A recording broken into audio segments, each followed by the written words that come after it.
Yay, I fixed it. Oh, you fixed it? You fixed what? The ending of it was cutting off. It was like it would do the it's showtime. Dave? Oh my gosh, Dave just disappeared. Was that paranormal, Kenny? Obviously, it's a demon. There's no other explanation. No other. There's none. We You should weren't get there. EMF meters out and try to track him. What is going on, gentlemen? Hello. Well, we lost Dave. I got booted right away. Yeah. I got vickered right out of the You're bat. bickered right off the bat. Yeah. Oh, Damn. it was awful. I'm so happy you guys are here. I missed you guys. I was because I thought you guys were coming to Gettysburg, Dave and Tim. But then I asked Kenny, and he said you guys couldn't make it. But so I'm had to happy to work. see your faces. Thank you for joining me this evening, Kenny. Thank you because I know you're on vacation again. So I thank you for am on vacation. coming off of vacation for a little bit to spend some time with us. Yes. I miss Gettysburg. I enjoyed it the last 2 times I was there. So Yeah, it was fun. fun. I got It to was dunk fun. Kenny. Yeah, thanks for that. You did Appreciate what? that. Got to Tim's, dunk. Tim's renegotiating his contract for security. Yeah. No, I'm perfect. My security, I am 100%. There's never been an attack when I'm on duty. They always wait. That's true. But That is true. when there was, though, as long as his girls are around, everybody was like, woo! Don't worry. We got this. We will record. Anyway, so how are you guys doing? What's been going on? Anything fun and exciting going on in your world for 3 Tortured Souls or, all that stuff? Yeah. Well, go ahead, Tim. I don't Tim's know. got it. Well, like, Tim's what can got we it. say? I don't know. I don't. We got a piece of equipment that came with some very interesting claims that we're going to pass around and check, but I don't know if we should say exactly what it is yet until it's done. It's a secret. It's a secret. We'll narrow What do it you down mean? for So you. who It's got it? And Blinky then- lights. What do you mean, like, pass it around? Like, so you mail it to each other? Or, like, what do you mean? Yeah. Okay. Yeah. So it made very specific claims, and I think the claim that caught our attention was in the description. It said something like, if you missed your last words. I'm paraphrasing, so I could be completely wrong, but it was in the ballpark of, get the last word to your loved one, hear the last message of your loved one. This piece of equipment will do it. And when I see something like that, and I think I can speak for Kenny and Dave too, that reminds me of some grief vampiring. Yeah. For sure. Yeah. I mean, And especially if they're using it for monetary purposes or using It's way more expensive than what you think. It's Yeah. exploiting the grief Yeah. that people feel, and it's just outright exploiting because it's using it, saying, "Hey, we can give you the final message from your loved one," when they damn well know that they can't, but Right. they do it anyway, and Right. that's what really pisses us off. Like you make outrageous claims like that, especially if you're questioned on them and they don't respond ever. Right. Or you get blocked, Get vickered. bickered. And that's the thing. Like, what people don't understand is they just think that, people like you guys and stuff or whatever. I mean, that you just want to, you're just there to just tear down everybody that believes in paranormal stuff, but No. there's good purposes behind what you guys do and what Kenny does and this and that. And that's why I always like to have you guys on and Kenny on, especially because nobody takes the time to listen to what's going on. They just assume, or it's by hearsay, and they just they just develop these opinions. I happen to, I don't mind when I love Kenny coming on investigations with me. It helps me. So, and a lot of people prefer to not have that. But as far as it in investigation goes, he's a good quote unquote tool, if you will. I'm a tool. Yeah, not in a bad way. I'm a tool. Not in a bad way. Tool. Well, so how many of you have reviewed this piece of equipment yet? Just Tim. me. Okay. We just got it, and well, I say we, but it's going to go from me to Dave, and then from Dave to Kenny, because I imagine it'll be dead once it's going to get an autopsy. So now, when you guys do this, I didn't know you guys do this, but when you do this, though, like Tim, would you share what you've found before Kenny reviews it and so forth, or do you guys wait until you've all kind of taken it apart, dissected it, and whatever, and then compare notes? That's a good question. Dave had a really good setup for how to test it, so I'm going to follow that. But that's a good question. I didn't think about that, and maybe we shouldn't. I think what we should do is not tell each other what we found. And then when we're all done, even to the point of after Kenny's done digging into it and taking it apart, then we'll come together and take a look at what the data was that we collected. But we're going to have a very specific protocol. So as long as Tim and I and Kenny follow it, we should be fine. And then we'll review it together afterwards. That's a good question. Good point. Yeah, for sure. Hold on. There's somebody saying here, the guy on YouTube doing a voice box communication after those people died in the sub accident was something, and he is still on YouTube. Yeah. Huff boy, huff and a puff. Jeez. And I'll take your money. I'm pretty sure he blocked me on everything. Yeah. Same. I don't know how exploitive. anyone, I don't know how anybody can watch that, and I don't know. It's baffling. Yeah. Yeah, that guy I get that when people are grieving, they want to have that. They're reaching to have that confirmation that their loved ones are still around, or their loved ones. So, again, if you think about it, these YouTubers are getting how many thousands of views for these things. So they're getting paid by YouTube. So they are technically still doing the same thing by exploiting people grieving. I mean, this guy, he's on another level, because he knows when you do celebrities. Yeah, that's funny. When you involve celebrities, I mean, it's so easy to get sound bites from them, and you can feed it through all that filtering bullshit, reverb, vibration, whatever, and you can get out any phrases that you want. And he's exploiting it because he knows it's hot. People will be searching for it, because as soon as a celebrity dies, everyone, let me learn about their life or what they die from. And I'm sure he's tagging it or hashtagging it or whatever he's doing just to piggyback along that fame to make money. And it's sad. It's sad that I don't know how I would feel if he was just presenting it as entertainment, because I still think that would be kind of morbid. Yeah. But that he's presenting it as something as fact, and that it's real and genuine, I think is just outright fraud. And was he the first one to start doing that? Because there's more and more people doing that now. No, he was just the most well known, outspoken. Yeah. I mean, he's pretty good at. I mean, he's kind of like a Zach Baggins.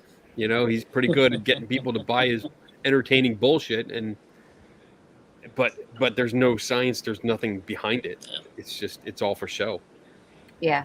but I feel like there's more and more people doing it, and there's somebody that's pretty out there, has been on TV and stuff, started doing it, and not just with recent people, but like going to graves and going to the graveyard, and Mm-hmm. I couldn't watch those because they're just so, I don't know. I think it's kind of a waste of time to go to a cemetery to look for ghosts. I agree. I mean, I just if we follow all the folklore and belief and stuff, it's like why would you go there?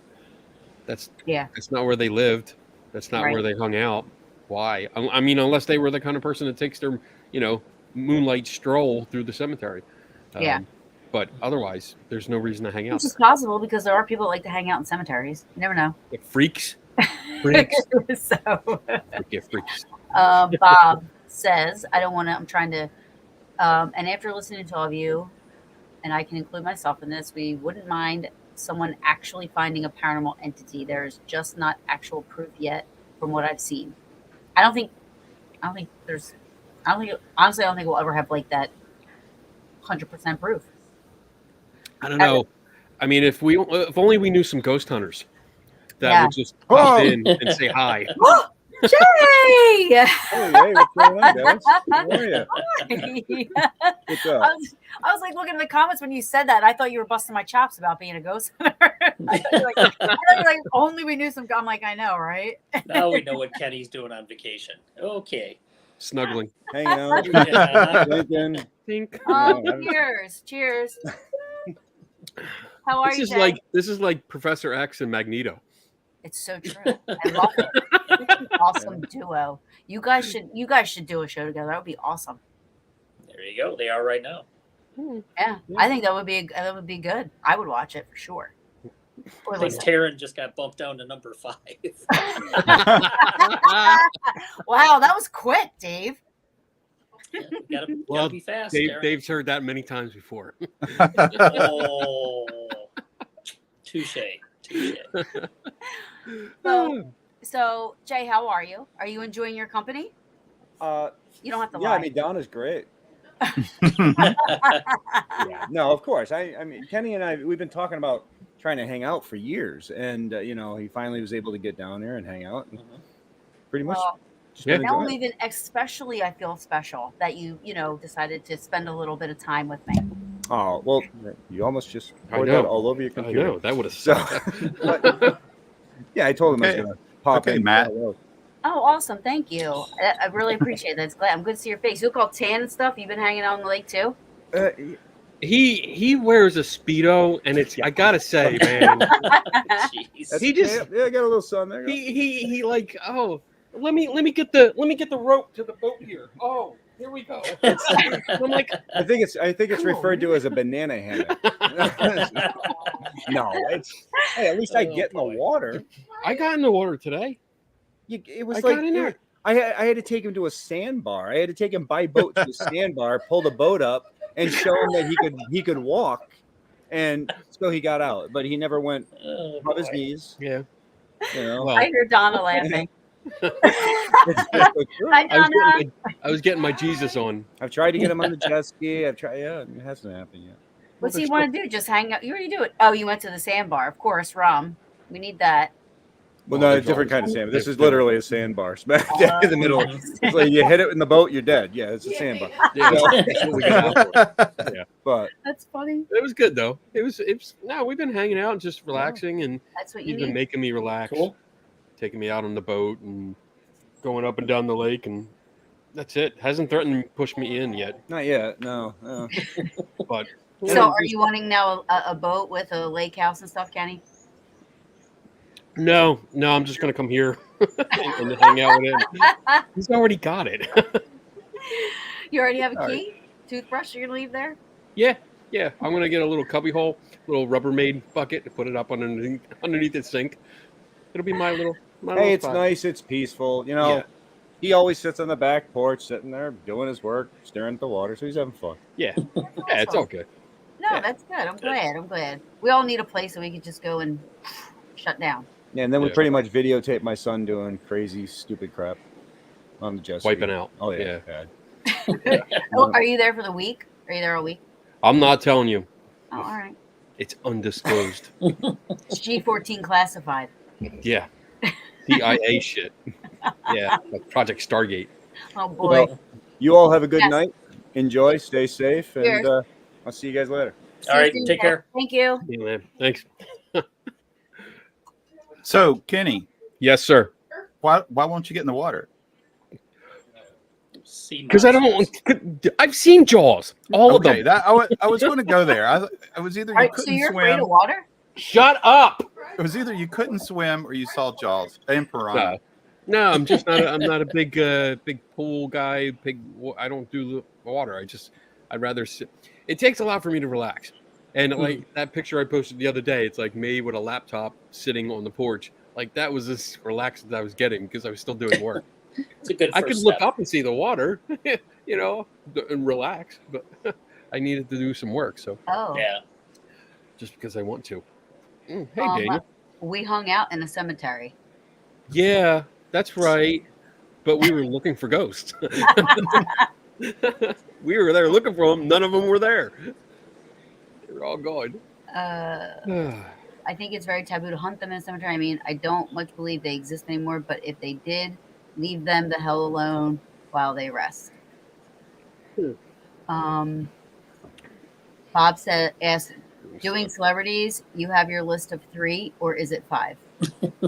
Always go for 5. Yeah. Oh boy. Let me see. Questions. We need questions, Bob. Come on. Damn it, Well, Bob. I do have a question, but I was trying to get over here first. Come on. We all know that ghosts like to hang out in certain place in Orlando. Kristen. What happened? Kenny. Oh, okay. Kenny, do you feel TV ghost shows are real? The TV ghost show itself, yeah, it's real. You can see it on TV. I don't think reality TV is so real. I can't say for sure because I haven't been on one. But what I see and what I hear, especially with some shows, especially that Ghost Hunters season, that sucks. Hey. And he's you're looking for a hotel. You're getting ready to get booted, Kenny. From the house. Yeah, even worse. No, I really don't. I don't find them.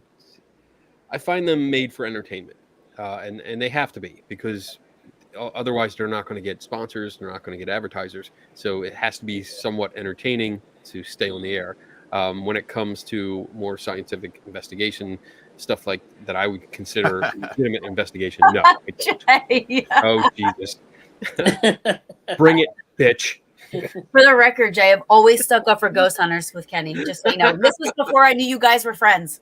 I love. I mean, again, I was never on one because nobody invites me on. Jay. I was hoping I opened that door there for you, Kenner. So I don't know. I don't know exactly how it is, but I also one of the things I think we talked about this a while back, but sometimes you pick up continuity errors in these TV shows, and so when you think of reality show, at least from my perspective, when you think of a reality show, you think it's in real time and linear. But then when you see continuity errors where it seems like everyone changes clothes. What am I talking about?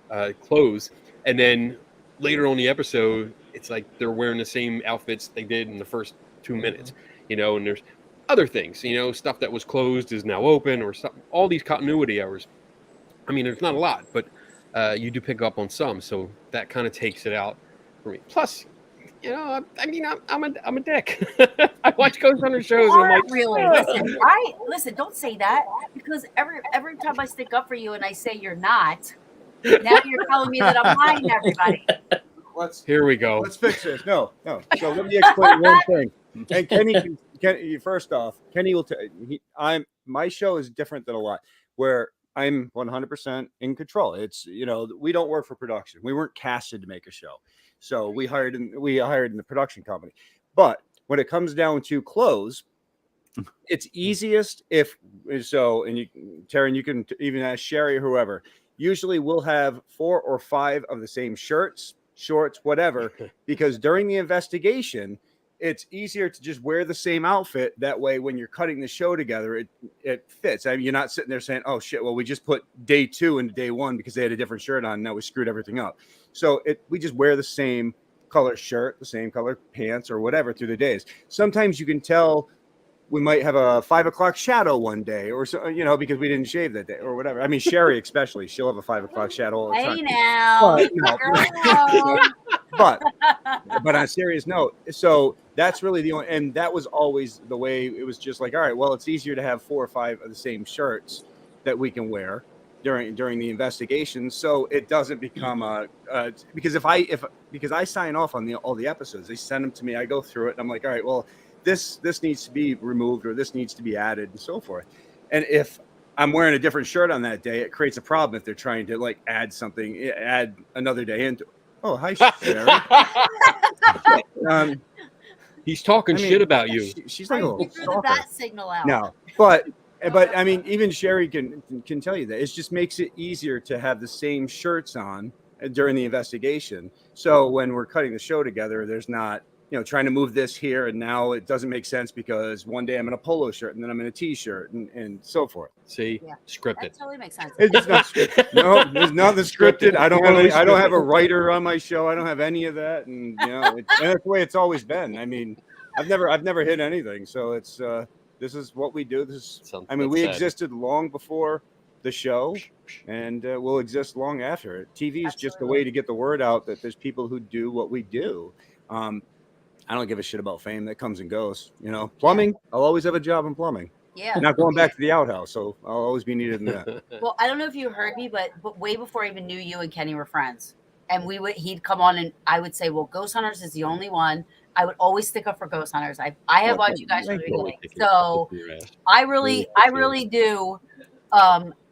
And it's not because I know you now and we're friends and all that stuff. That's not even like, I've always stuck up for Ghost Hunters because you guys have been the only show that I've watched consistently throughout the years. I love you. Well, he knows I love him.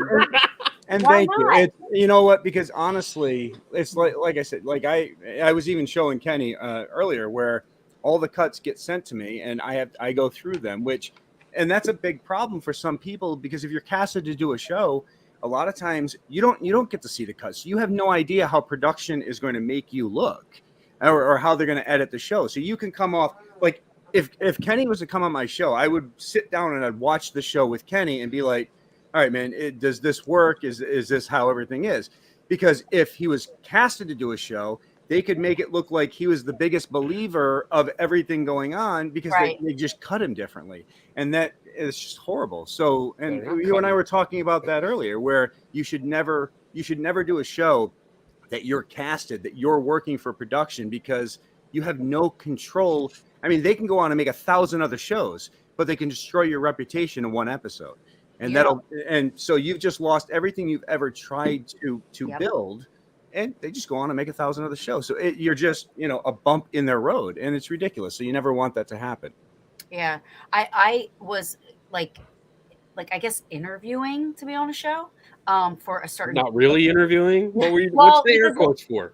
Because that was the first time anything like that ever happened, and it was Travel Channel. They came out to the Ghost Hunter store way back in the day. And he had to pick 10 people. I was one of them. And my boyfriend at the time was one. And they said to me that, they want to kind of do a script where me and my boyfriend work at the store, but I'm cheating on him with other people. Yeah. Around this old ghost hunter store. And I go, I'm out. I said, that's going to make me look horrible. So they wanted to make a reality show where you played the part of a cheating girlfriend. So they wanted to fabricate drama. Wow. Is what they're hoping for. Yeah. And I didn't want anything to do with it, so I declined. But I was surprised that they actually said. I was surprised they said that. I was like, whoa. See, I've seen some shows where it's like you see people standing there and production says, all right, well, let me get the camera in there. All right, now enter the room. Well, first off, no, that should never happen. I mean, my camera guys have been with me for so long. I mean, Kenny, he's my director of photography. He's been with me for 12, not actually a different Kenny, not this Kenny. Oh. But he's been with me for like 12, 13 years. That's so for you. That's original. Anyways, but but so Kenny knows, he follows me, and if production ever told me what to do, well, then I'd have to get new production people because they work for us. We don't work for them. I'm not going to wait for them to tell me what to do. Their job is to follow me and document what we're doing. And so that's the way it's always been. And I think that's why I've always, Craig Pelagian from Pilgrim Films has always had our respect and so forth. And he's always respected what we do. Always stayed out of the way. I don't know. Taryn's getting undressed on freaking camera. Right? Here we go. But no, so I heard Kenny talking about continuity, and I'm sure I don't watch paranormal television. I don't know. The only thing I watch is our cuts. Before he hates it too. Well, it's not that I hate it, but I feel like if I watched other shows, I would scrutinize the show. And that's not going to benefit me. That's not going to benefit the show. Then it's going to build, arguments online. I don't need that drama. So I don't watch other shows. And I mean, sometimes you'll see a show go somewhere where we did, and sometimes the information is very inaccurate from what we found. Yeah, for sure. Yeah. So, or if I'm going to a place another show has been, I don't want to watch it and get contaminated on what they claim the history is or the evidence that they've caught. I want to go in with a clean slate. Yeah, that makes sense. I mean, I only watch Ghost Hunters, and then I watch Ghosts on CBS. That show is so funny. The British version, actually, and I'm not a big British TV person, but the British version was a lot better. Well, I was going to say the British version is much better. I think because I watched the American version first and then went to see the British version, I like the American version better. I tried to do that. But your opinion doesn't count. So, right? I'll stick with Tim on this one. It's Tim. Nice to meet you. So we got a new season of British Ghost Co-op. So. Is that Donna laughing? Yeah. The voice of Donna is out. She's over there listening in. So I just wanted to come down and just say, I appreciate that. Thank you. So bottom line, I just wanted to say from my aspect, I can't comment on the other shows. So from my aspect, it's suspect, but I can't comment on the other shows, and I'm not sure which ones Kenny are referring to, but it's we run our show, and I think that's very important. Honestly, it's always been about keeping it real for us. So yeah, absolutely. Keeping it real, creeping it real. There you go. Oh, I have a mug that says that. It's green mug. Yeah. But all right, again, I'm out. I'm not listening to any more of your bullshit. Whatever. I'm gonna go watch. Porn. Anyway, you're gonna watch porn. yeah, clown porn. Yeah, and that's what I knew. I heard that last night. Yeah, exactly. All right, have a good night, everybody. Good night. You two should seriously have a show. Yeah, give it 10 minutes. He'll be back down. Oh my god. He's already on his way back down. He's not even up the steps yet. He's not even out of the room. Do you believe that Ghost Hunters bullshit? Holy crap. What did he say? He just said he's going to fart on my pillow. Probably deserved, but... You know what? There's probably some people that would pay money for that pillow. Oh. Kenny, that's a hint for grab that pillow for her. I'm going to grab it. It'll be on eBay tonight. I want to forge his signature. Good grief. All right, so I want to ask a question, and I don't know how to ask this without trying not to make you sound like, I don't know, like a dick, because I don't want to do that. But who are you talking to? Kenny's used to it. I'm going to say it the easiest way, and then you can fix it to say what I mean. Okay? Translation: I love you, Kenny. There you I go. do love you. This ought to be good. Do you? Yeah. And this, you guys can answer this too. Do you? Oh, good. Do you get I don't know what word to use, so I'm just going to say satisfaction. Do you get more satisfaction out of debunking ghost hunters or debunking skeptics? That's the easiest way to do it, but you know what I'm saying. Like when you can prove somebody's wrong with their evidence, or if you can prove somebody's wrong with their scientific, documentation or data that they have. What gives you more? I think. Well, I'm not exactly sure where you're going. Yeah, I don't know how to ask. It's more like because you do both. I think you do both. I think you. I mean, if I investigate a mystery, it's looking for the truth. That's what I'm looking for. I'm not looking to debunk anyone. I know. I'm just using that word. I didn't know how else to ask that question. It's not about debunking. It's about figuring out what the mystery is. Like what is the cause?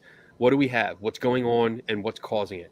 And that's the point of an investigation, not to, pretend that you made contact with something by a blinky light and just move on to the next case and just keep doing that over and over again.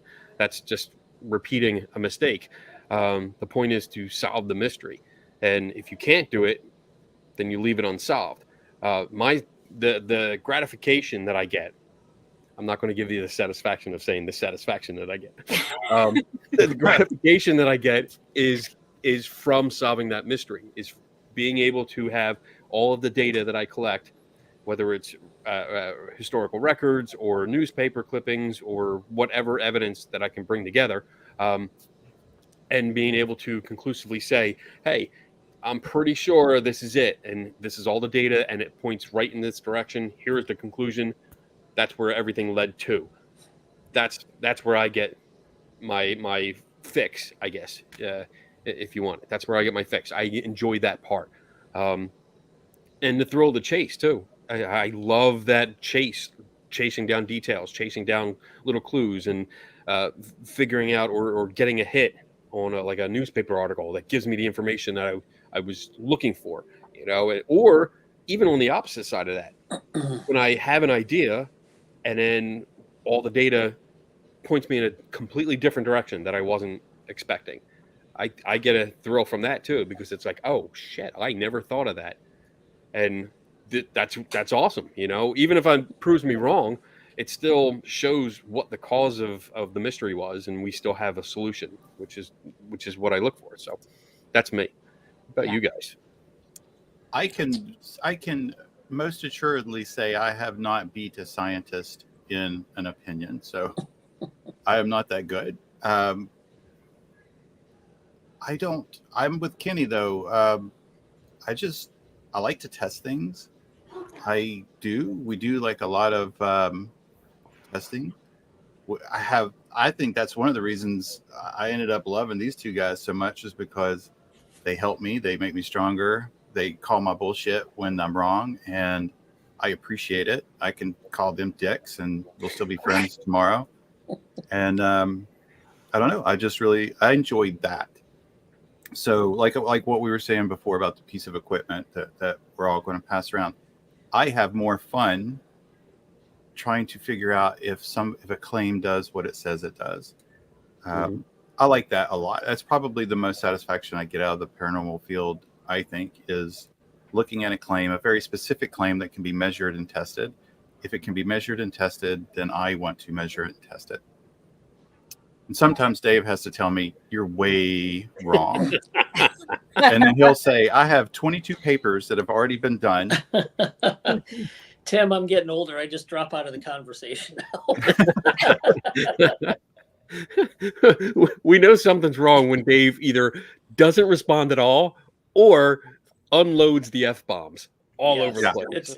It's either, you piss me off enough where it's going to be an F-bomb situation, or I'm like, this is so fucking stupid, I'm not even going to comment. But that's usually about somebody else we're talking about, not one of us three. So my point of view is, first of all, debunking has a very negative connotation, which is kind of unfortunate. But for lack of better. I get what you're going for, but I think if you're looking at people who are true believers versus those who I wouldn't even say are skeptics. Skeptical is good. Cynical, not good. So I think when you get those extremes, it's hard to. You're not really coming into. I don't think anybody should be coming in to prove somebody wrong. It should be, okay, this is what you found. Why do you think you found it? And here's data to counter that. That's what it should be. It shouldn't necessarily be debunking. But, I mean, in a way it is, but it just has a really negative connotation. Mm-hmm. So I think it should be more of just arguing your side of it, provide some feedback, provide some peer review or constructive criticism, and try to figure out what the truth is, as opposed to I'm out to get you. Yeah. Yeah. And unfortunately, I think a lot of people just automatically take it that way, no matter what. I mean, even if you ask a question, or ask, can you provide, some type of data or backup to that? Like, I mean, it's really hard, I think, to sit there and critique somebody's, not critique is a strong word, but use somebody's investigation footage when you're not there, when you weren't there. I mean, Right. there's so many different things, and you're still talking to the person that was there. So they're there, them being there, they're still kind of, their opinion, their feelings and stuff are still from that actual investigation or that whatever was going on there. I mean, I went to Octagon Mansion, and I was live. I did a live investigation with the guy that owns it, and there was stuff happening. I'm not an equipment person, so I don't understand equipment a lot, so I don't use it, but there's people that do use it, and he had equipment out, and the equipment seemed to be, reacting on cue with questions and this and that, and even like in the other room. So I was going back and I was like reviewing it, because being in the moment, you can kind of get overtaken by conversation, thoughts, being told stories, like this is going on, that's going on. You kind of get caught up in that, and you start to really think like, okay, we're having communication here. You know what I mean? Like, because you're in that moment. So you leave an investigation, you have those things, and then you go, hey, Kenny, look at this. Or you just put it out there, right? Somebody just puts it out there and says, this is actual proof of paranormal, whatever. But then you're watching it and you're like, okay, well, when this was going, and you're asking questions, no matter what the answer is, it's going to be coming from the experiences that they had, and they already believe that they were having these experiences, Right. So how can you really have like an opinion on, and this is like against you, it's against anybody. Like, how can anybody really have that opinion? I mean, of course, there are some things that are like totally, are either fake or, couldn't have had, are ridiculous. Well, we have to keep in mind that you kind of hit it, because when someone's there, especially when you're talking to someone that's into it, they have the beliefs, they follow the beliefs of, ghosts are real, this place is probably haunted, and this and that. They're going in there with that they're already primed for this to happen, and they go in there and they're thinking, oh, we're going to get this, we're going to get that, and we'll just see where it goes. But it doesn't. How do I want to? I lost my thought. I don't know how to explain this. Someone else is smoking. Secondhand. You were talking about, like, when you say that, Kenny, I'm sorry. Go. When you say that, it makes me think of I used to say this about a place, and I would hear this as well. But when you would hear people say, "Man, that's our favorite place to investigate because it never disappoints," well, you're going in expecting it to not disappoint. Right. So you will. I say that all the time. I did too, all the time. But you hear that a lot. So you go in expecting it to not disappoint. So you begin, I think, at least in my opinion, I would believe that you would begin to fall into backtracking like a piece of information. So you would hear something, experience something, and instead of maybe a more critical line of thought, you would just be like, there it is. That's what we were waiting for. And you would put the experience and go back to a cause instead of doing it the other way around. So prior to wait, I got my thought. Okay, there it is. Welcome back, Kenny. Thank you. You know, we should get like one of those spinning like things for Kenny when he does this in the show. Oh my gosh! Listen, I just had a thought that if you guys do a show together, then South Park could do a whole nother Ghost Hunters episode, and you could be the oh my god, they killed Kenny. Yeah, you could be Kenny. Oh boy. All right, go ahead. So if like you say a group of ghost hunters is in the area and they're already primed for everything going on, they already have beliefs that things already happen there. You know, they watched all the other shows, like, you know, that ghost hunter show about the place, so they already think it's haunted, and they are experiencing that environment through that filter. So they have the biases going in, and if they're not going to recognize their own biases, which we've already discussed many times before, and it's difficult to do, but if they're not going to accept their own biases, they're going to go with this. And when they come out, they're going to have this very modified perspective through their beliefs, through that filter of what happened that night. So now if you take a video camera that was going, or a whole bunch of video cameras that were going, all in like a DVR system, and you can watch these from different perspectives, you're getting a pretty much a neutral observer, not putting any descriptions on it. It's not giving you any priming beforehand. You're also getting a different angle. Like when I say different perspective, not just someone's own thoughts, but you're getting a different view because all these other camera angles. So you might be privy to something that the original witness didn't see or didn't notice. You know, they may not have noticed that other person that owns the haunted bed and breakfast tossed something from behind their back because they were looking this way and that person was over here, but no one noticed the security camera that was behind both of them. So stuff like that. And again, when I talk about continuity errors earlier, that's because I tend to watch those kind of like YouTube channels that are devoted to that stuff, and that helps me pick out the mistakes. It's almost like a skills building exercise, because you keep watching these, and it teaches you how to look for continuity errors or any kind of just things that are out of place. So when I go back and look at video footage, I'm looking over and over. I'm watching the same 10 seconds over and over and over again to try to find what's different, what doesn't belong here. Mm-hmm. And you might see that person, you know, toss that dish across the room, or you might see somebody actually walk, you know, maybe they walk by a table and they kick it, and all of a sudden that table jumped, you know, but nobody noticed the camera that was behind them all and picked the entire thing up, you know, saw what happened. So I understand to an extent of the you weren't there excuse. And sometimes, it works. There's some details you won't know because you weren't there. Right. But when I look at video or photography from that, I do have skills in that I can pick out details that a normal person might not pick out. Right. And maybe a recorded interview would be something where Tim could pick out a few things that we don't notice. Right. You know, and so on. So it's not always the argument that you weren't there is not always valid. Bless you. Bless you. But sometimes it is. Right. And I'm not using it as an excuse. I'm just saying, I'm just asking it as a general, general. Well, when I say excuse, I'm not saying it in a like a mean way. Right. I'm just saying it is used as an excuse. Like, but you know, it is what it is.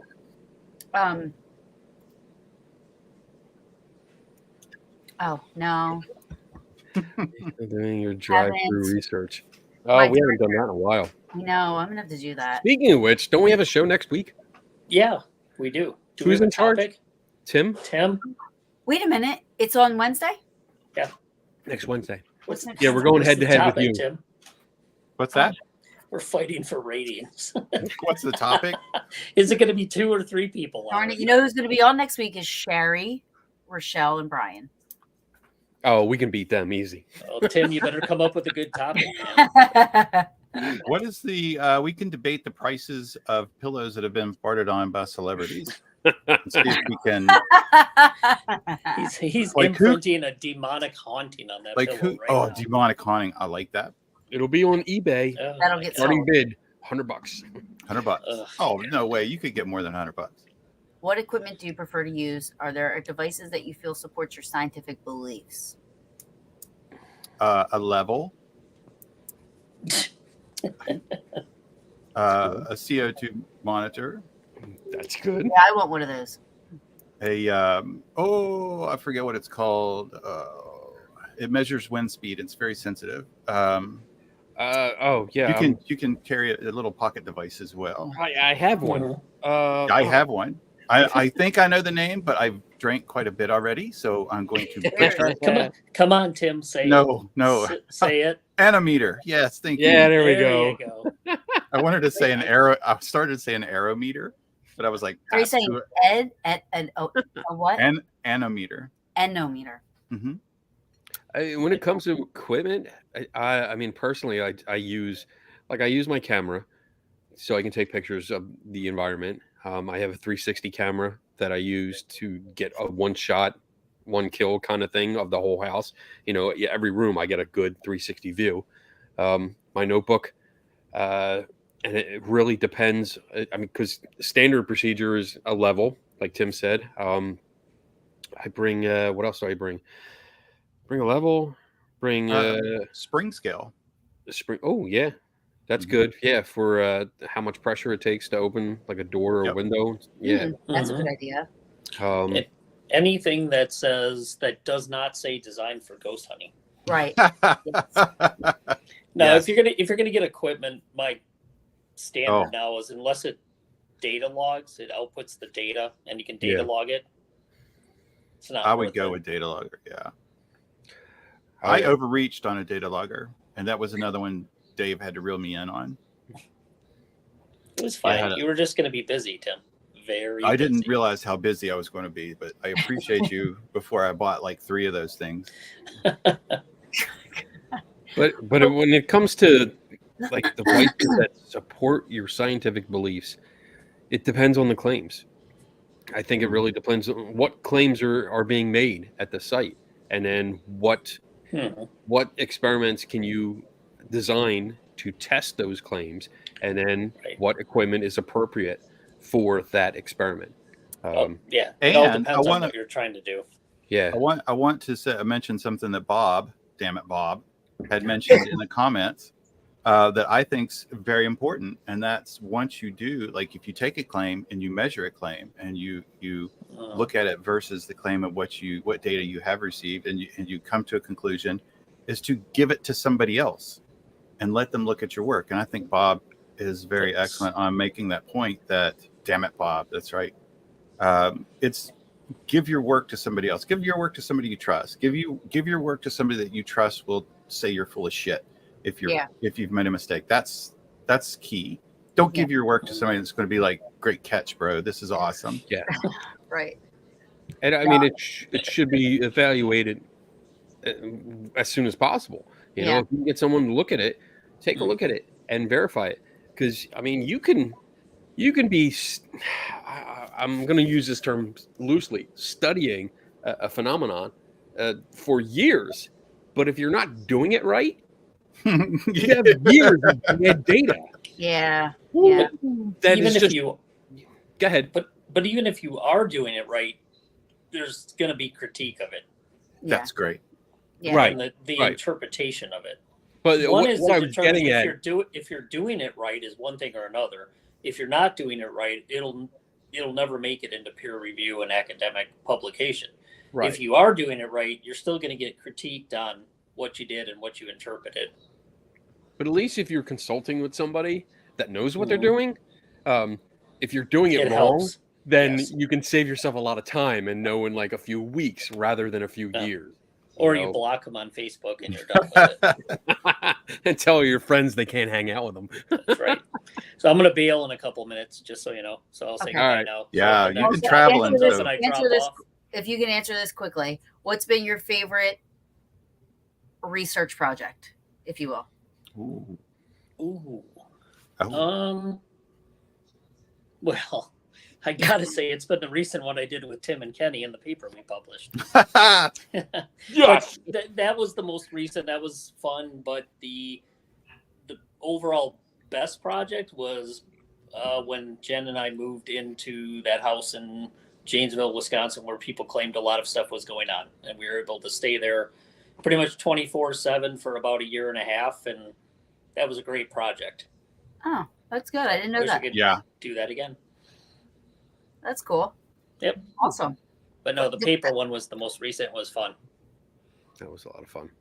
Well, Dave, you'll have my topic Wednesday by 3 Afternoon. o'clock. So 3 o'clock for the for the 8 o'clock show. Yeah. Okay. So be Plenty of prepared to time. cram. Thanks for coming on, Dave. What's that? Oh, I thought you were going. Are you not going No, yet? I'm gonna take off. All right. All right. Take care, All everybody. right, see you, Dave. Yep. Take care. Bye bye. So What now we was can talk shit about Dave. Yeah, that guy. What was the paper about? Is it not published yet or anything? Like, No, it's out. It's out. It was published in I forget what it Spring? was. Oh, Spring, hold yeah. Let me get it. And it was on EMF readings in a non-haunted versus haunted house. Oh, okay. And basically shows that the Cliff Notes version is basically you get the same readings no matter where.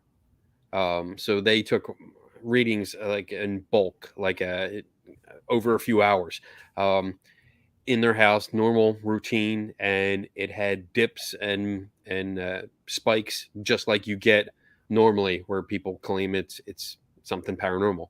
So there was very little difference at all, and it went through the motions, and that's what you should do. It was a test where you didn't go to just a place you thought was haunted and said, let's test here. It was, let's go to a place that has no history, no stories, nothing. It's perfectly normal, and sit up in there and see what happens.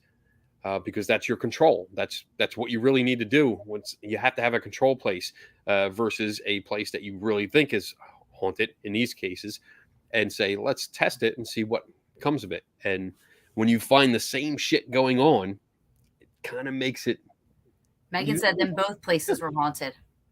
Well, I mean that could be, of course, that could be your interpretation. You know, like, oh yeah, obviously both places are haunted. Or Bob says, or the non-haunted house actually haunted. Or we can go with Occam's razor and say, well, probably neither one is haunted. Well, and that it kind of goes back to what's the claims. So right, I would look for a place that is claimed to be haunted and one that someone says they have no claim. That's the best you could do, I guess, to hope. But the next thing is somebody looks at the paper, looks at what we did, and then does it themselves and tests it themselves and replicates it. And then they share it with people, and hopefully other people will look at it, and hopefully other people will do it. And I like replication. So I like when people do it and keep doing it. But I did find it. It was in May 2nd in the Scientific Exploration Journal of Scientific Exploration. That was fun. That was hard. That was really difficult. It was hard. It was difficult. Thank God for Dave. I'm just saying, thank God for Dave. Yeah. What do you guys agree that was your favorite, or do you have a different one? Favorite research project? I mean, Kenny and I, not so scientific, but we did a hidden object in a haunted location with it was like a $500 reward challenge for people to use a what they claim to have an intelligent spirit that would communicate via EVP. And so he did a really good thing. He went into this place, he placed an object, he hid it, he walked around the facility and told all the ghosts that people were going to come looking for this thing. And if somebody asked, tell them, just to cover the bases. Not that he believed, but some people would say, did the ghost even know that you hid it? So he went around, he told all the maybe ghosts that were there. And we waited 2 years. Yeah. We waited 2 years, and there was that. We're getting ready to do a haunted object Experiment. Yeah. experiment. Yeah. So we have. Would that be the first for an object? The way that we're doing it, yeah. Okay. Yeah.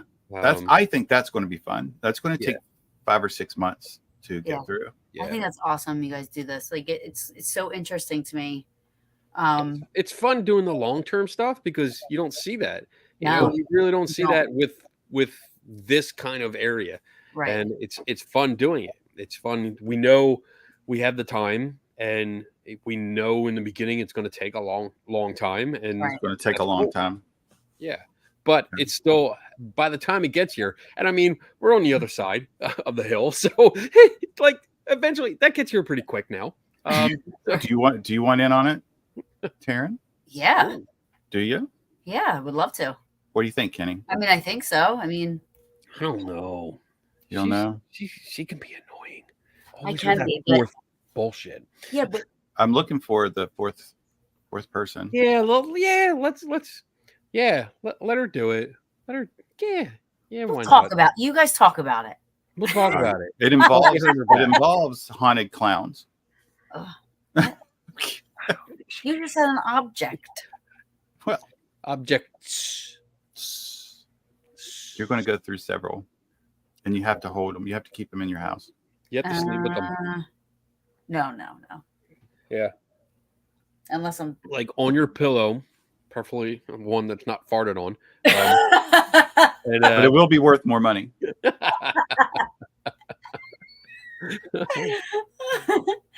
But yeah, I don't believe that objects can be haunted, so I don't know if that would. Well, that's what we're testing. I don't know how great it's going to be, but we're putting it together, and I think it's a fair shot that we have an item that we have an item that has a claim to have an attachment with it. Yes. And so we kind of came up with an idea on how to test it. Yeah. So now, does somebody send this stuff? Do they like reach out to you and say, somebody tells me this is haunted? Can you, or did you ask somebody if you could? We can't tell you that part. Oh, well, what? Yeah, but if I'm going to be a part of it, how come you guys? It's a blind study. It's a blind study. We can't tell you. Yeah, okay. We can't know what's going on because then you'll have expectations. True. Okay. So you just wait. You'll get what you get. Kenny, we have to include a doll. I mean, no, we do not have to include a doll. A spring-loaded one. Oh. No, we do not have to include it. Thanks, Megan. I want an alien face hugger. The face hugger, like. Oh, look at this. She's supposed to be my bestie. Oh man. That would be fun. Yeah, so I'm down. If you guys discuss it, my feelings won't be hurt if you decide against it. You know, I know it was kind of like sprung on the conversation here, so I get it. But I definitely would love to help you guys out any way I can.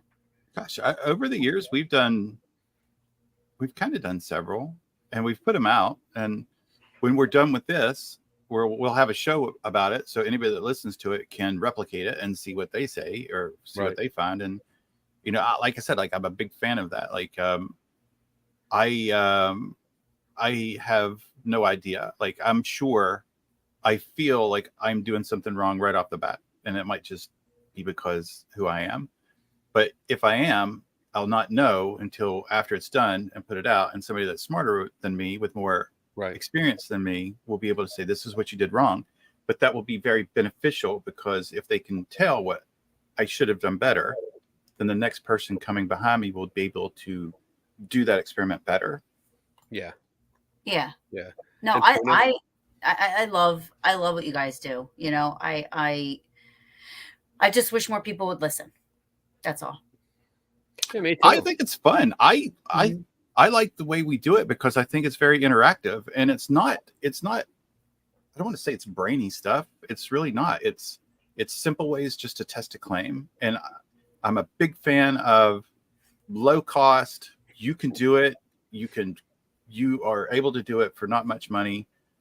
It will take time. I think this is Right. going to take 5 or 6 months. And I'm guessing probably less than $100 in mailing. And that's going to be the biggest expense, is mailing you items and paying for it. I'll pay for the return. But I get excited because anybody else can do this. Anybody else, the hidden object, that's easy. Yeah. Anybody can do that. I like that. It wasn't anything different. It wasn't anything out of the ordinary. It wasn't anything extra. It was basically ghost hunters. The claims that they had made beforehand were that they could get intelligent responses. They could ask questions, and the ghosts would give them intelligent responses. So based on that, it should be very easy for the ghosts that know what the haunted object is and where it is. It should be easy for them to tell anyone. So that's the way we made it. And it was something that they were going to do anyway. The groups that rent the place, they were going in there for that purpose, to go in there and do EVP sessions and look for evidence of ghosts. So it was not even, it was no deviation at all from their normal routine. Yet 2 years later, 2 years. 2 years later, nothing. And it's just, I mean, I don't know how many people attempt it. I know only one person submitted something. Kudos to them. Yeah. I mean, unfortunately they broke the rules, but they still submit it, and that's it. You know, like I wish more people would have tried it, or at least told us they tried it. You know, so that we would know, because even negative results they're still results. That's right. No, I want to know. I want to know if you tried and failed. And it's not. It's not on them.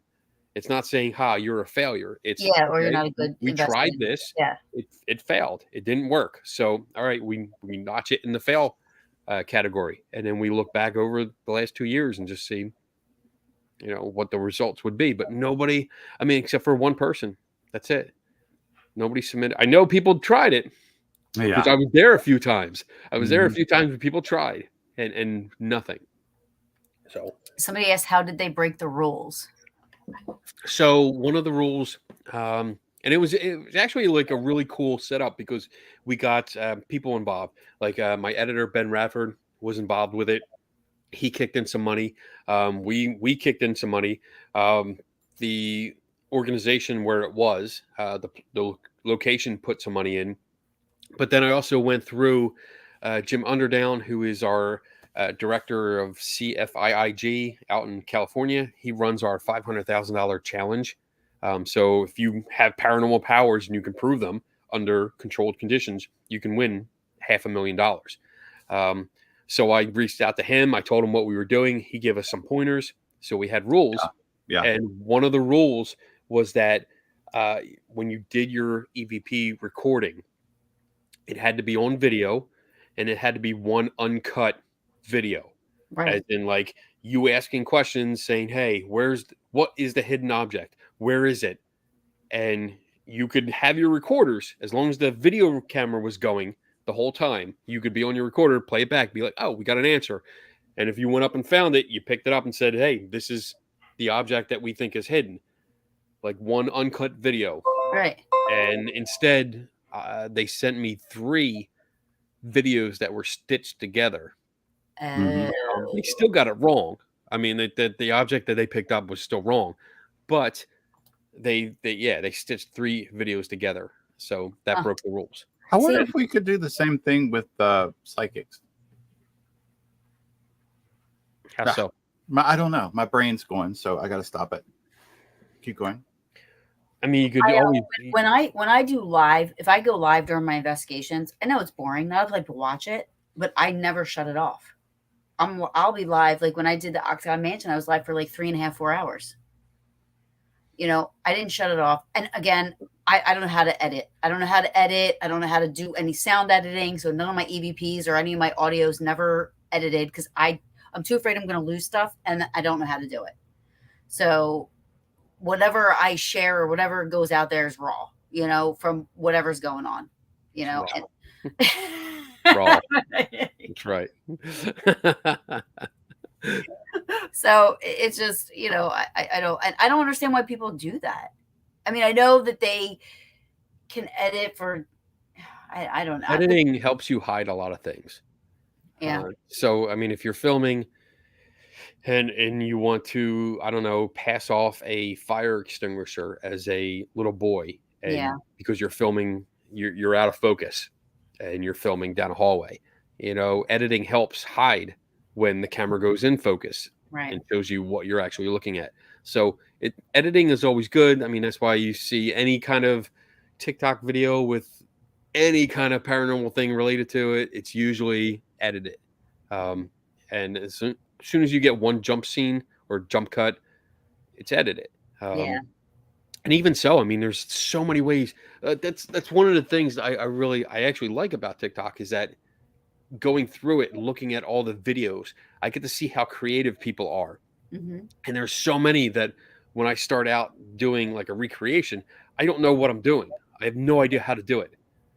I just start filming and trying this and trying that and realize like, oh shit, like if I take my phone and I'm holding it up and I have it stationary and I pick it up and I go like this real quick, that's a jump scene. That's a jump cut right there. That little swoosh, you can cut in a different scene, an entirely different video, and it looks like it's one motion.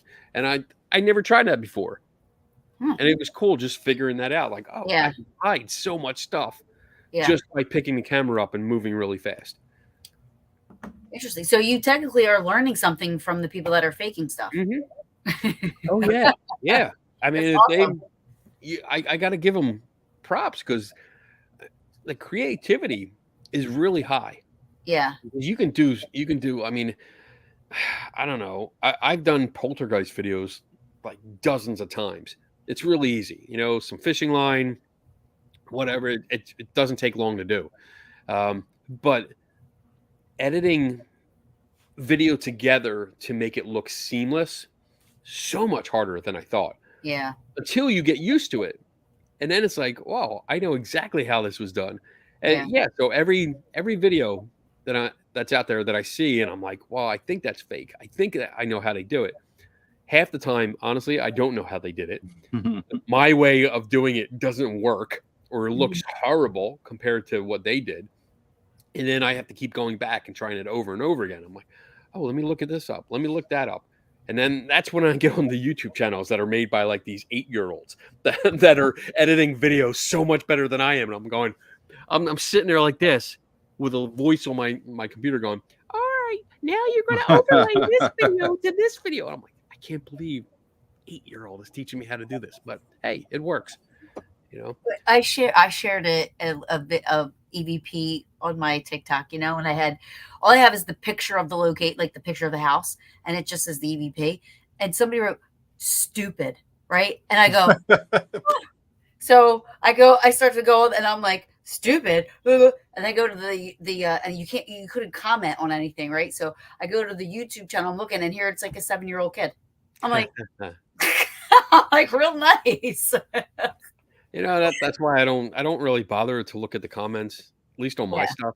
Yeah. Really Yeah. I mean, because you get everyone, it's cool, like honestly, sometimes.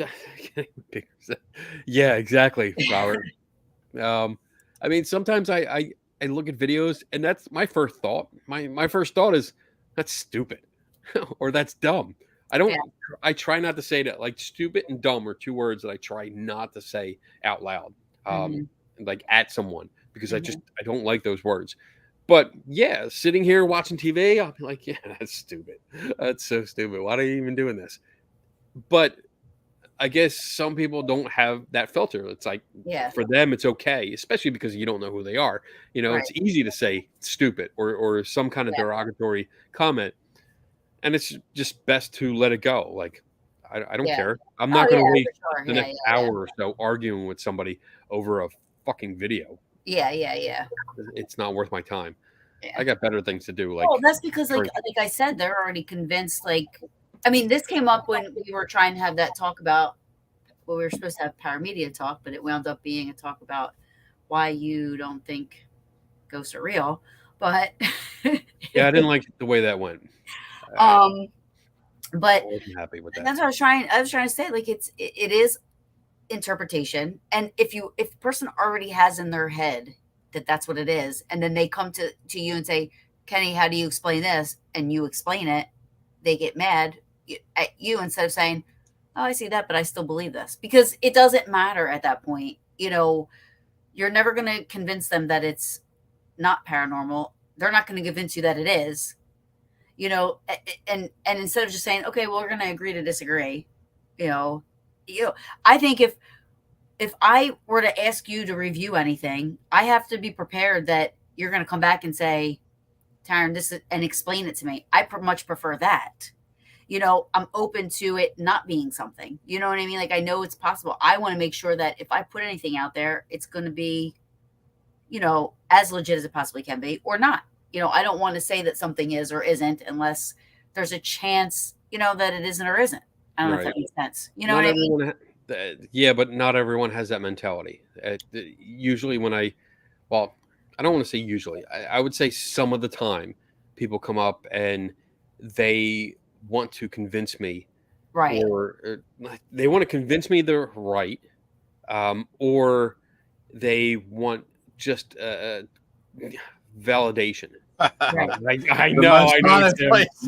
I'm just trying to think of any other fucking word than that. I hate that word. It's the most haunted place in Connecticut. They want me to confirm that it's what they believe, and first, I'm not going to do that unless it is. If it is what you think it is, then by all means, and I think it is too, then I'll tell you that. But usually, I can figure out something else of what it is. I'm not going to agree just to agree with you. I'm not going to. Somebody else coming up to me asking my opinion is one thing. And that's what I'm going to give you, my opinion, based on the experience that I have. But if you're coming up and saying, hey, like you have no photography experience at all, barely pick up a camera, all you know how to do is push the button, and you don't even know what that button is called, and you're telling me you got a ghost, and you ask me for an opinion, then yes, you should be ready for an opinion that's probably not going to agree with what you think it is already. Well, and that's why I said what I said during the thing, because if somebody doesn't know you and asks, right, they don't know what to expect, what your answer is going to be. Right. So you have to go in there thinking, okay, do I want to ask this question? Am I prepared for the answer? So don't ask the question if you're not ready to hear the answer. Don't ask for an opinion if you have an agenda. Right. Yes. There you go. You already coming up to me and thinking, oh, I'm just going to get this person to, believe it. I'm going to throw out a whole bunch of story elements, and I'm going to tell them exactly how I thought it was. And, those are the kind of people that come up and go, hey, yo, I want you to look at this picture. It's a ghost because I was here and I had these EMF meetings, and they go off on this long story. It's like, just show me the fucking picture. Just show me the picture. Let me look at it, and I'll tell you what I think. Don't tell me all this story because you're wasting our time.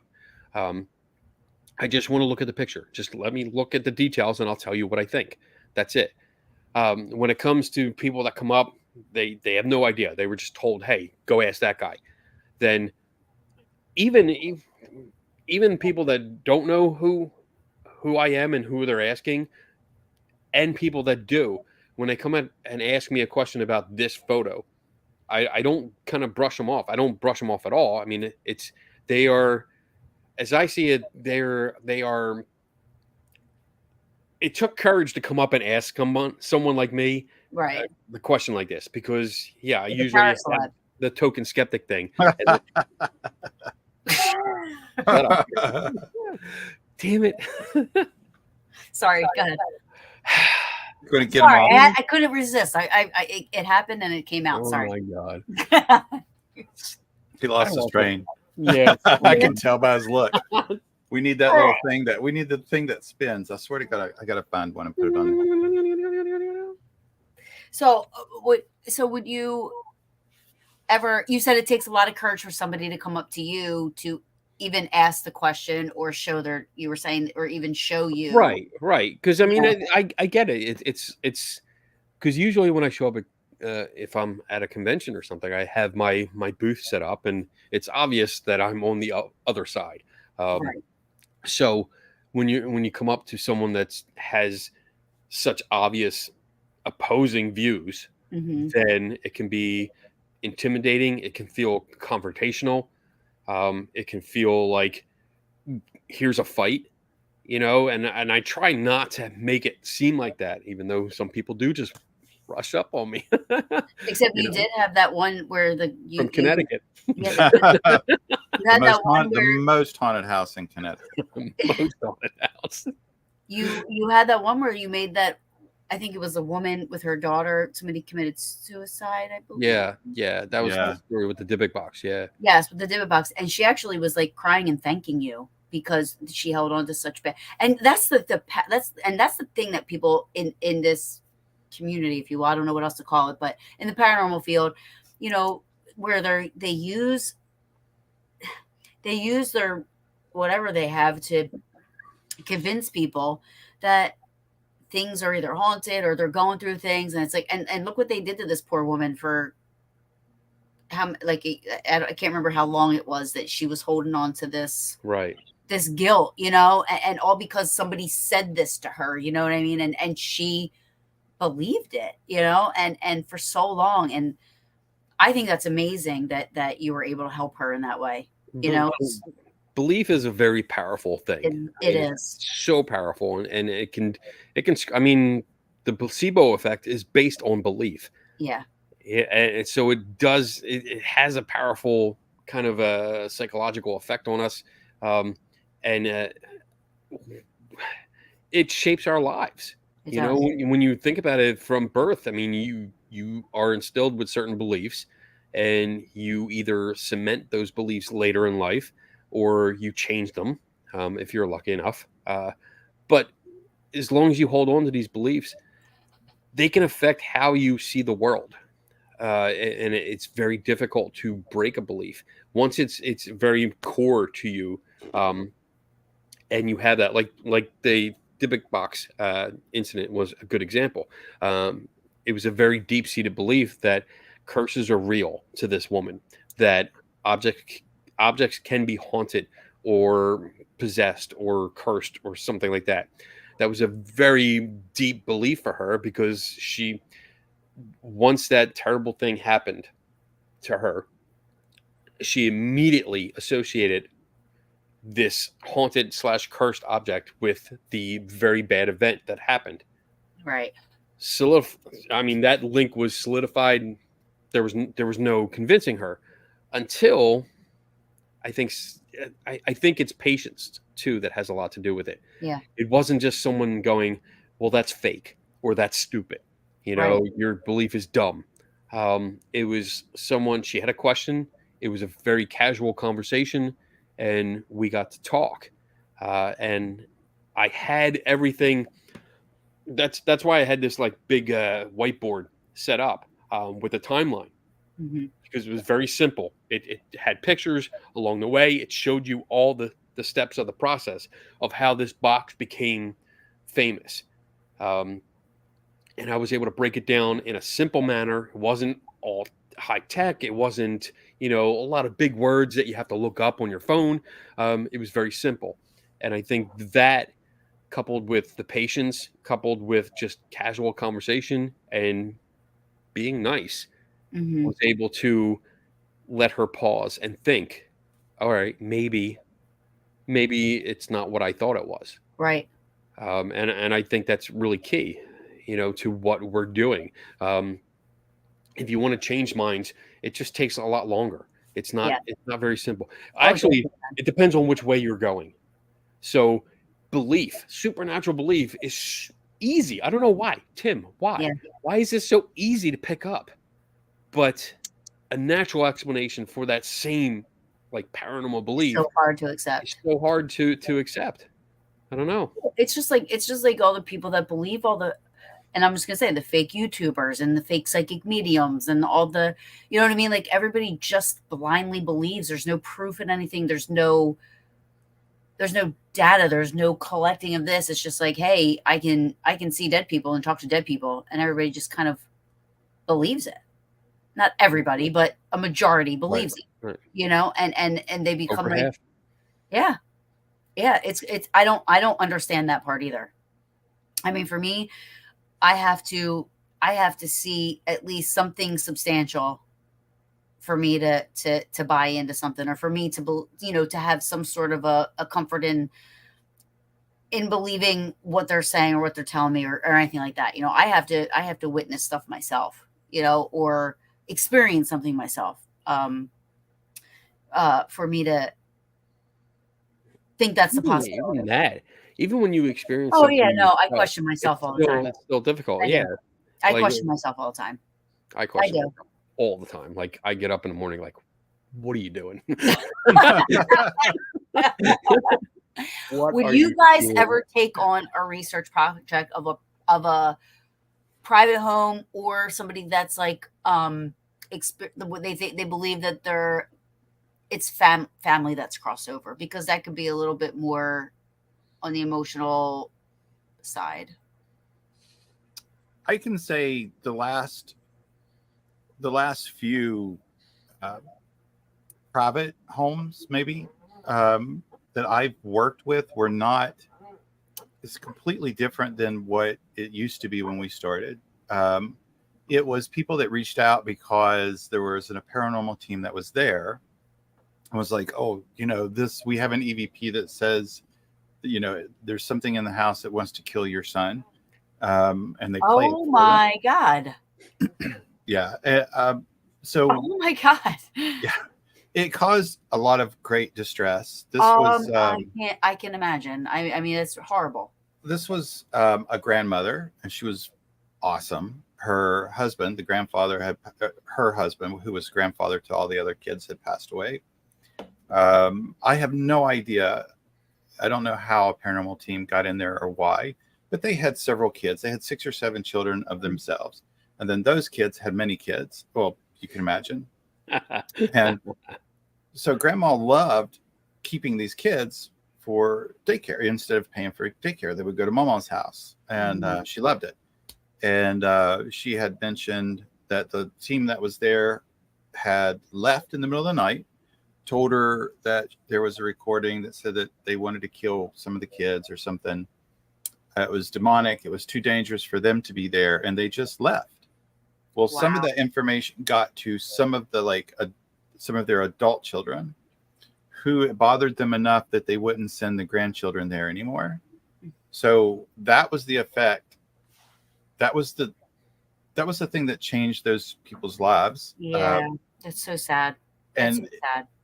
Yeah, so we kind of did like Kenny did with that person. It wasn't, we didn't go in with equipment. We just went in and asked what they did. We looked at the information that they gave. We explained it's not haunted. They had one scratched recording. I couldn't figure out what it said, but that's what they said. They had a couple orbs in the basement, and they had like a black dot in a like a black mass looking thing in a closet. And it was just pretty easy. And we actually recreated it. We had a professional photographer, and he came in and did a nice recreation to show that it's easily done naturally. So those are the things. The last one I did, Kenny and Dave kind of helped me. And it was someone, again, saying that their family land had been cursed and that they were scared to move back, something like that. And so... to me, again, it goes back to the shows and stuff. Like, people watch these like Dead Files. It sounds like a Dead Files episode to me, to be honest with you. That's all they do on there is it's demonic, and they want to kill you, and you need to leave, and they just get up and walk out. It's horrible. Dead Files. I know it. No. But anyway, so that's pretty much our last things have been like cleaning up train wrecks that other people have. That's so bad. That's so bad. Now they left the house the first day. Like, they leave the houses and they have no problem making splash reels, and you can go on their YouTube channel and you can see all the cool stuff that they got, but they won't return phone calls. They won't go back to the house. They won't explain what they got. I know we've talked about it on 3TS, you know, the damage that I think people unwittingly can cause. 4TS can unwittingly cause, without thinking about what they're doing when they give that type of information to somebody. I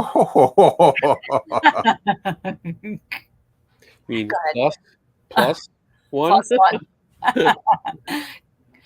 So I wouldn't do I wouldn't do like a paranormal investigation of a house of a private. You know what's funny is the last 5 private cases that's come to me, there's been no investigation. Mm-hmm. I've talked to the family. I've gone over things.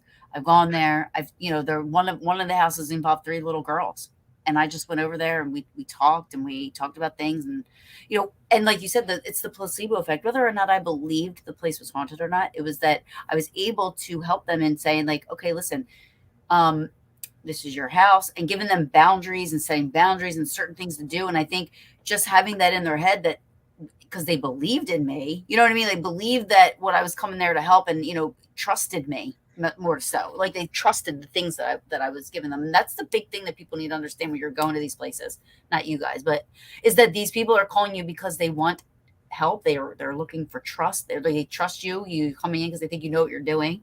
So everything you say, they're hanging on every word, because they need the help. And those 3 little girls weren't sleeping in their room and this, and then they're sleeping in their rooms again. And a private house just isn't a one and done.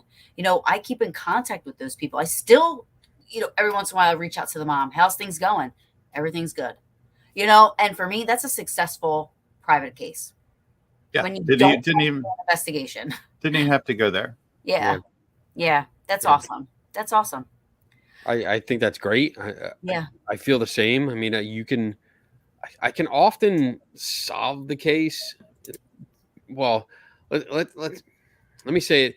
We can often give the most likely explanation and then have the family go through some, routines or tests, and they figure it out for themselves. Right. So you can do that remotely. You don't have to actually be on scene. Depending on what they're claiming happens. You can give them little tips and say, hey, try this, try that. Set up a video camera here and see what happens, see what you catch. So I think that's great that you can do it from home without actually going there and disturbing their life, disturbing their lifestyle. Because this is something we've also talked about. Like you go in and you are viewed as an authority figure. So when you walk in that door, they're looking to you for answers. And that's a big responsibility. If you don't know what you're doing, if you're just going in there for your weekend warrior kicks, right, you're not helping anyone. You're just 1,000% giving yourself, hey, I'm a weekend at someone's house ghost hunting. I'm having fun. Right. You don't give a shit about that family. I agree. So yeah, if I go out to if I feel the need to go out to someone's house, and I really don't like doing it because it is a private residence, I'm not qualified in any kind of therapy or counseling. But if I can go out, if I can talk to them and get a good conversation going and figure out what they're claiming is happening, and maybe if they have photos, maybe they have recordings, video or something they could send me, I can go over and analyze it and say, all right, you sent me this. Your entire belief that your house is haunted is based on this picture, this video. I've been able to explain this picture and this video. I can show you exactly how it was created. It's not a ghost. It's a natural phenomenon. Right. So right now, the basis of your belief has been solved. It's been explained. There is no reason to believe it's haunted. Right. So if I can do that, that's great. Sometimes, though, it takes a little bit more personal touch. You need to talk to them because no matter how many times you explain something, they are still curious about something else. And that becomes an issue because they're looking for something almost. Yes. Afraid. Yeah, they're looking for something, but they're also afraid. And they've gotten into this routine where everything, as soon as they started thinking this sound might be a ghost, this shadow might be a ghost, now it's like everything that's weird or mysterious or happens at night or happens when they're home alone is now a ghost. So you have to break them of that routine, and you have to show Yep. like, look, this and this and this. We explained everything. The last one that I did, we tackled every claim one by one, and as soon as we were done, at least I thought we were done, I would say, "Are you satisfied that we solved this part of the mystery?" Mhm.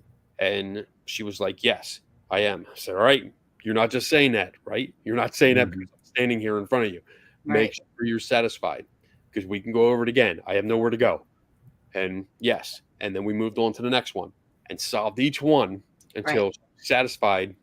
Everything that she based it on was solved. She could sleep easy, and that's the point. That's the point of this. And it's a good point because that's the explaining the fact that not just with what you guys do when you say some things take 5 to 6 months, some things take 2 years, some things take with private houses, it's not a one and done.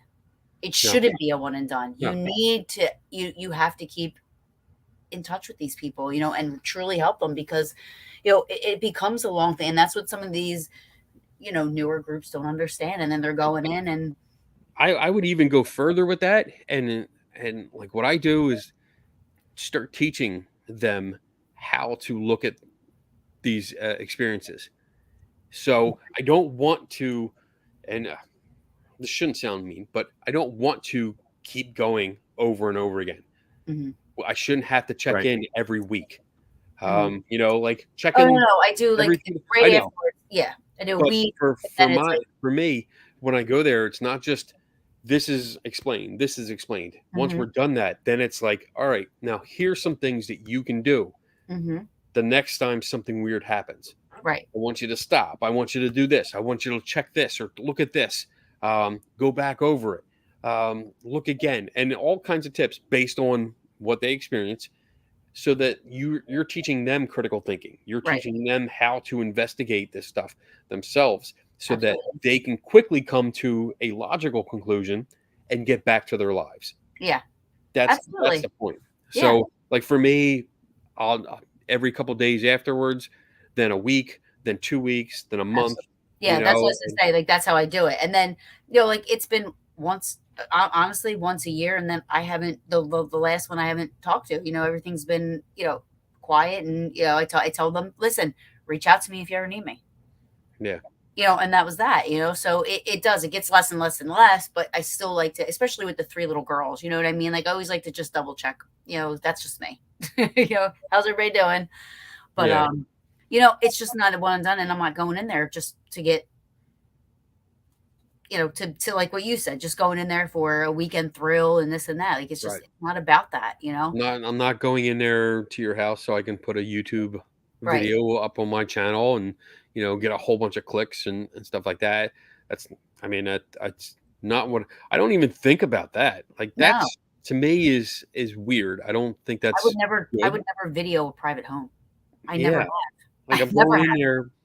And I mean, especially if you're video for private, like your private files for review and research, but not to put on YouTube. But if somebody wants to remain anonymous, they don't want anyone getting the word getting out that their house is haunted. Correct. Because they're afraid of like property value and people just trespassing and stuff like that, which is totally legit. Yeah, absolutely. You shouldn't be posting a video of their, like a walkthrough video of their house, the entire interior of their house, because once a house is up for sale, pictures go up online.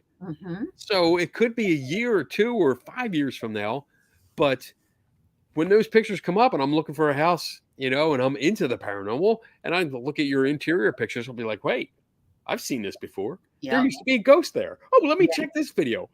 This house is haunted. Yep. And then I'll drive the price down and try to buy it real cheap and sell it for like 1.5 million. I remember there was a case. I don't know if you guys remember this. It was on the news, and it was a couple that was renting. I don't know if it was an apartment or a house, but they left, and I guess they were going back and forth with the landlord, and wound up trying to sue the landlord or get their deposit back because they in Jersey. right? New Jersey. I was going to say New York or New Jersey. They were claiming that the place was haunted or something. And did it go to court, or did it almost go to court, or I can't remember how far it went. You can find that on Google Scholar under law review. It depends which one. I can't remember which one. Hold on. No, there's the one that was like it like was on the news, and it became like a big kind of like, there's one in New York, which is the Ghostbusters ruling. And that was in Napanoke, I think. No, not Napanoke. It's in New York. I got a picture in front of that house because that was a case where they tried to sell it. They were under contract. The buyer found out that there were ghost stories associated with it. The owner had published her own accounts in Reader's Digest. So the buyer was able to get out of the contract based on the reputation of it being haunted. Not that it was actually haunted, but the reputation for being haunted. But there was also a case in New Jersey with a couple that was in an apartment. That's probably what I'm thinking of. And they tried to get out of it, out of their lease, because they said it was haunted. In that case, I don't think they won. Right. I don't think they did either. I think even they had like the news people come in there. I remember seeing the news. Yeah. A news thing on it. And it was like, I was like, oh, here we go. Here we go again. My apartment's on it. Did that go to court? I can't remember. I remember. I don't know. But I just think it's a cheesy way to do it. Yeah. If you can't afford an apartment or a house, like just go through the normal. Don't go to court and try to say it's haunted, because now you look silly. Wow. I mean, some people do believe that stuff, but I'm just saying there are people that believe it, and I'm not saying I honestly think they were trying to get out of it. I know. One of them's upstairs. I don't know if he's still watching. All right. I've had you guys for like an hour and 40 minutes already. Damn. Well, this is what we do. See, Tim's looking stuff up. Oh, there's like I'm completely lost. I have lost there is so many case law on. Really? Like what I did was very mistakenly did a very general search for haunted rental, haunted house lawsuits. So it gave me like 1,000 where. What? Yeah, I was looking for that case. So they started giving me all these civil lawsuits for places that do haunted houses. And the first one was somebody sued because a haunted coffin in a haunted house, the lid flew off and hit him in the face. So I was like, well, shit, I am way off. How am I going to narrow this down? I'm going to now Google this because I want to see all this. This is go to Google Scholar. And use Google Scholar, and it's under case law, so you can start looking up case law. So I'm like, renter sues for lease break due to haunting. So that's where I'm. New York Times Company versus Sullivan, but it has something about Alabama, so that's not it. Patterson versus McLean.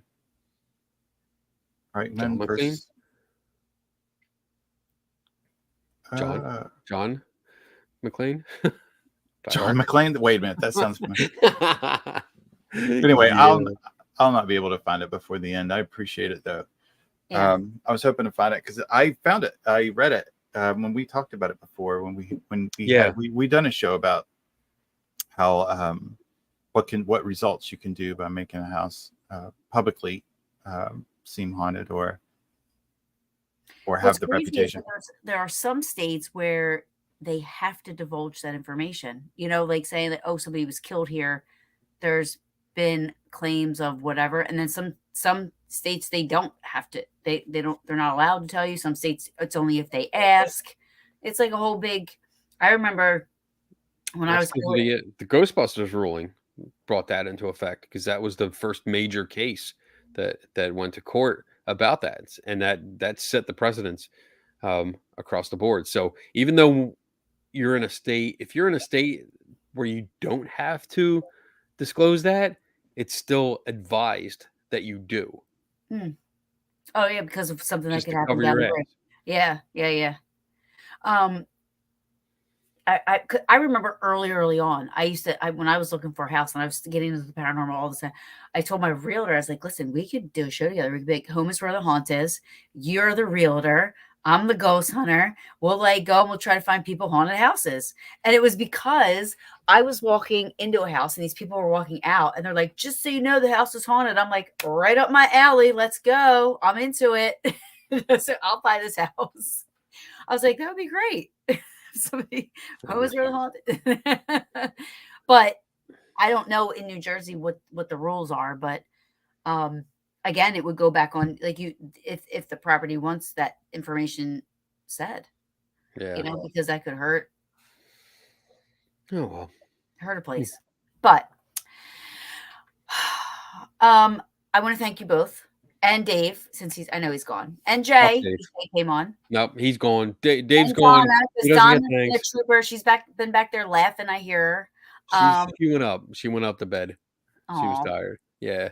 But I thank everybody for being on tonight. Thank you, Kenny and Tim and Dave again. Thanks a lot. Now I'm I going to be up for 2 more hours reading all this. Please baseball. share. I'm going to look it up too. It's true. Because now I'm interested. I wrote down the website you referred, and I apologize if I didn't get to everybody's comments in the chat. I was really into the conversation. What? Like what? Well, here Joe wants to know where can I find your finding and reviews. I think he means. So most of the time, it was the Journal of Scientific Exploration, right? I think that's where. Hold on, I think it was. Published papers. The Journal of Scientific Exploration. Yeah. Okay. So yeah, if you look up the spring issue, right? The paper on EMF is in there. You can look that up. Most of our reviews. Is it okay to put a link in? Or I don't have chat. I can put it over here. I don't think everybody will get it though. Where are you putting it? Put it in a private chat. Yeah, she can reshare it. Oh, there it is. Yeah. There you go. But other reviews that we do, most of the time we do it on the show. So if you look up 3 Tortured Souls. What also what you write? 3, not 4. 4. 3 Tortured Souls. On YouTube or Facebook. You can see our videos on there, and we usually do our review on camera. We just do it live, and you get 3 different perspectives coming together. Sometimes we agree, sometimes we don't agree, and that's always fun. But yeah, most of the stuff you can find on there, and then we have our own stuff. And then you do the Skeptical Inquirer magazine. Yeah. I write for them. I also do a series called Ghosts in the Machine for them. And then I do a lot of other stuff. Couple lecture dates coming up. So yeah, got a lot to do. Yep. You guys are awesome. I love you guys. You're like 3 big brothers to me, and I love you guys so much. That's so nice. And, well, I'm going to send you haunted stuff. Yeah. Haunted stuff. Okay. Maybe. It might be. It's maybe. Who knows? Yeah. I love getting haunted stuff. I'll send you a message. Okay. And a doll. A clown doll. Hard pass on that. Thank you, Rich. Hey, Rich. I love Rich. He's so sweet. He's a nice guy. And hopefully I get to hang out, Tim and Dave, with you guys soon too. I mean, I don't know when you guys are planning a trip. Kenny, I got to come up to your place. We keep talking about that, but yeah, we're all going to Mothman. Yeah, Mothman Festival. When's that? September. Yeah, September. Probably when I'm in Myrtle Beach. Let me see, September 16th. I'll be in Myrtle Beach. I know. I'll be in West Virginia. Woo! Get my Mothman on. That's right. Yeah. And some pepperoni rolls. Little flat monster too. Oh, I got to talk to you, Tim, later. Okay. Flatwoods. I got ideas. Oh, okay. We'll talk. This sounds illegal. Well, it usually that sounds is. fun. Can I be involved in that too? Sure. Sure. We need the Patsy. Oh, and I'm the blind. The blonde. Okay, I'll take that. Thank you guys so much for coming on. I love you guys. Thank you. This is And great. yeah, I love you guys. I love when you guys come on. It's always great. And I hope you enjoy the rest of your vacation, Kenny. Thank you. I will. Tim, I look forward to my my snail mail. Maybe you do. Well, maybe you, you do Maybe now. you don't. Maybe you won't look forward to it. Maybe you'll regret it when you get it. We shall see. You can drop out anytime you want. It's in the. Yeah, be a quitter. I don't quit. Good. I don't quit. So until next time, I love you guys. Everybody, please go check these guys out. They're awesome. They're the best. They really are. And keep an open mind. Listen to what they have to say. Nothing, not everything is paranormal. I believe not everything is not paranormal too. So I'm there in the middle. That a double negative? I don't know. Look, I'm I'll drinking say- wine too. in all honesty, everything that when we do this, when we do these strange tests, I'm honestly, Kenny and Dave and myself are like, wouldn't it be really cool if this shit came back? Yeah. Like working? Yeah. Because then, boy, man, you have something really fascinating. So if it comes back and doesn't work, we just kind of go, well, that was what we predicted. But if it comes back Yeah. and it shows supportive data for something haunted, then that would just absolutely be a ball. That would be a blast. That'd be So awesome. we're open to it, and probably secretly there's a percentage of us deep down inside that were like, please. Yeah. Yeah. No, that would be awesome. I just want to be there when Kenny experiences it. I want to see his face. You better strap in for the long haul. It's going to be a while. We shall see. We shall see. Hey, I'm in the house of the most famous ghost hunter in the world. Still Yeah. waiting for something to happen, Jay. Well, does he claim that his lake house is haunted? No. So there you go. It doesn't matter. I'm just going to make shit up anyway. You're never going to get invited again. Oh, we've been having some fun. He's a really good guy. I mean, we I know. get along really well. Really nice guy. I mean, I wish other people could see like the side that I see, because it's much different than TV. Right. So he's pretty genuine on TV. He follows his beliefs.